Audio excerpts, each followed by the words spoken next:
Hi everyone, I'm going to give you a few tips for mixing and painting with black, and I'll use this watercolour painting to demonstrate.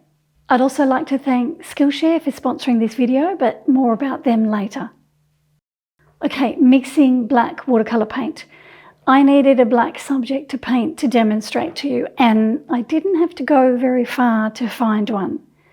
This big boy is one of our neighbour's dogs. He's a big, friendly goofball. Because all the properties around here are acreages, we don't have closed-in fenced yards, and he often roams around spreading his love to all the neighbours up and down the street. A few weeks ago, Don was cleaning the deck so that we could oil it, and of course, like most Labradors, this big boy loves water. As soon as he heard the water pressure machine, he came running. Hi buddy, good to see you. When he calmed down, I took a few photos of him, and this is the one I chose for the painting I'm going to show you.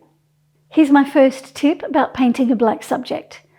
If I'm working from a photo, I like to take that photo out in daylight. Black can be very flat, so I find it easier to paint if I can see a variety of tonal variations. And taking a photo of the subject in daylight gives me that variation that I need.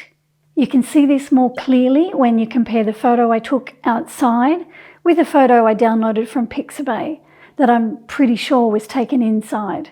For me, there's not enough tonal variation there to work with. Okay, I'm going to share a few tips about mixing and painting with black as soon as I tell you about Skillshare. If you haven't heard of Skillshare before, it's a fabulous online platform that has classes on a whole heap of different topics, from creative writing and film editing to cooking, photography and sewing. You name it, they've got a class on it. There are thousands of art-related classes as well.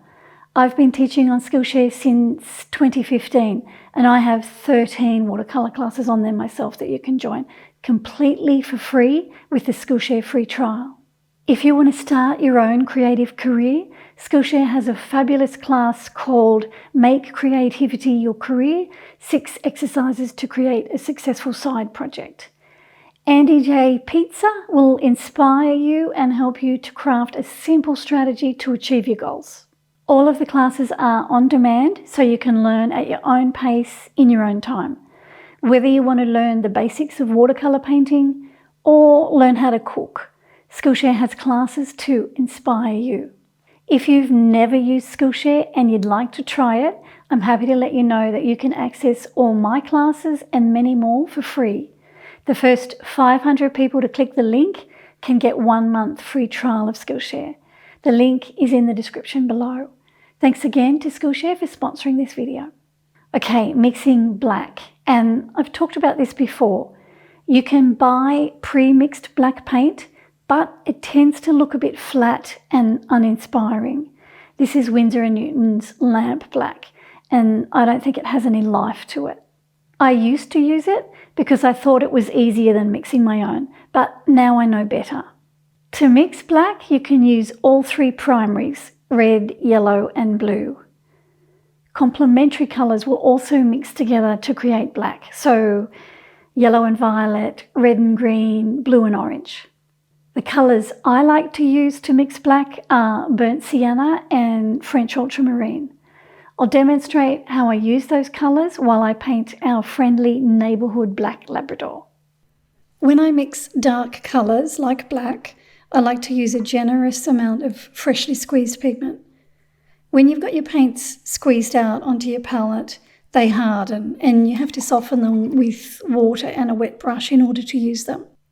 In doing that, you dilute the colour and make it paler. When I use freshly squeezed pigment, it's wet and I don't have to add water to it to mix it. I can use a brush that is just slightly damp.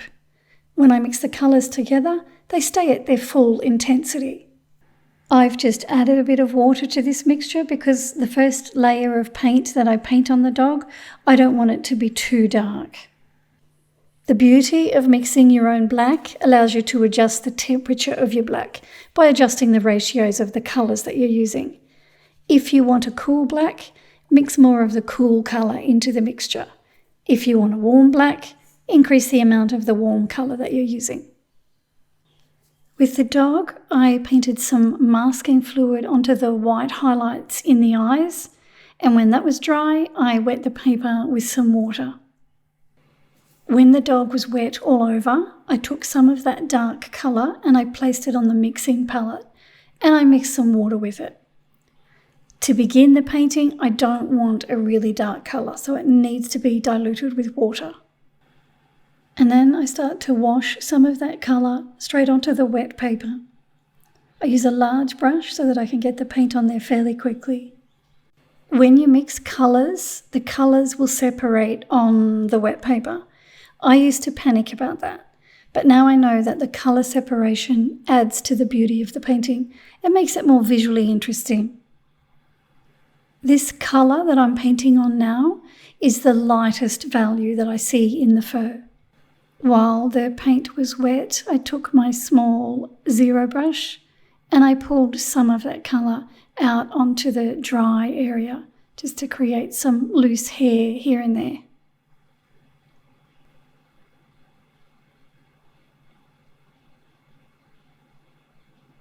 Here you can see I've got a lot of variation in the colour that I'm painting on, and that's not something I'm doing deliberately. It happens when I pick the paint up from the paint puddle. And here I loaded my little zero brush in the black paint and I decided to pull a few whiskers off the edge while it was still wet. I've even got some variation in the colour there. I can see some burnt sienna showing. And I took that first wash of colour all the way down to the bottom. When this wash dried, I started adding the darker values. To do that, I needed darker paint. I also wanted the paint to be thicker this time. I was going to work on wet paper to keep paint edges soft, but I didn't want the paint to spread too far. I wanted it to stay in place on the wet paper. So I go back into my paint mixture, but this time I don't add water to it.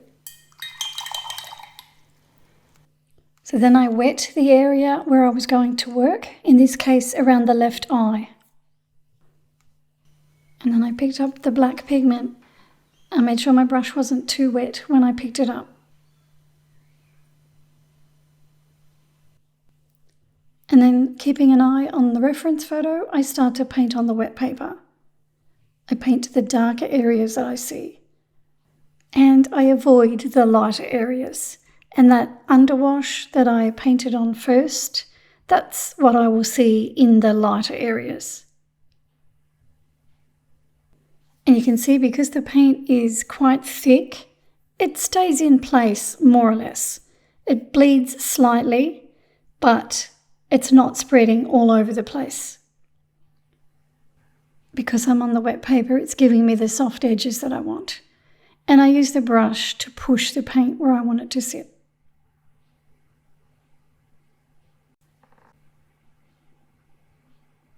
Up here, I'm starting to work out on the dry paper.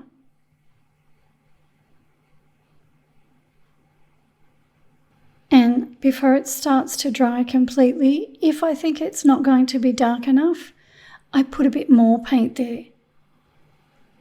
I spread that out on the damp paper.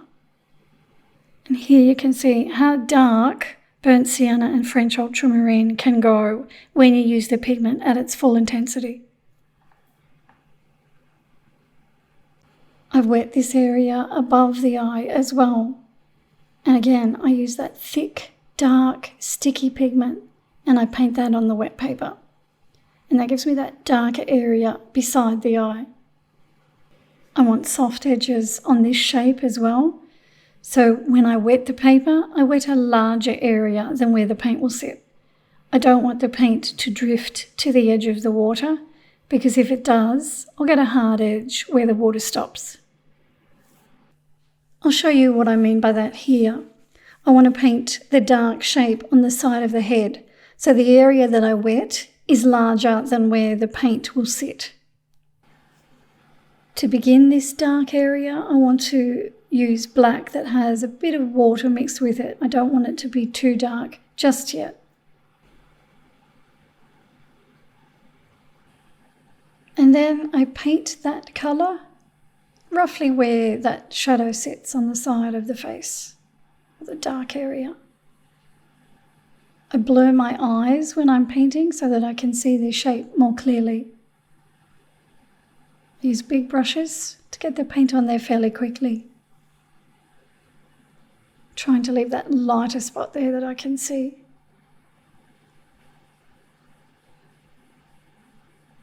Now I need darker and thicker pigment, so I've made myself a new dish palette of burnt sienna and French ultramarine because the other palette was starting to get a bit wet. And again, I mix the two colours together. And then I start to paint in the darker areas, so where I can see that it's even darker. It goes straight onto the wet paper. That layer that I just painted is still wet. Again, I blur my eyes. Helps me to see the shape more easily. Because this paint is thicker, it stays in place. Sometimes I might pick it up and there's a bit too much burnt sienna. Other times there might be a bit too much French ultramarine. I quickly go back into the mixture and give it a swoosh with the brush and keep going. But I'm not too concerned about the colours separating. I wet the paper before I started this section because I want to have the time to do this. I don't want it to dry before I get finished.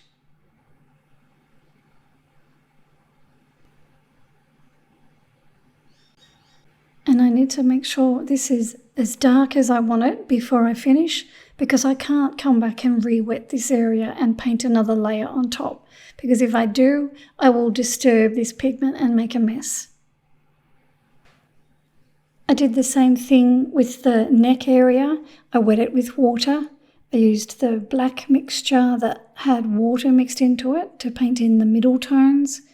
And then before it dried, I go back in with the creamy black paint mixture to add the darkest areas.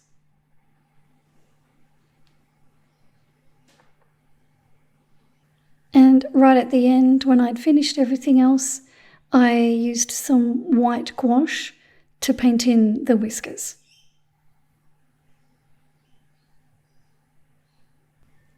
And there he is finished.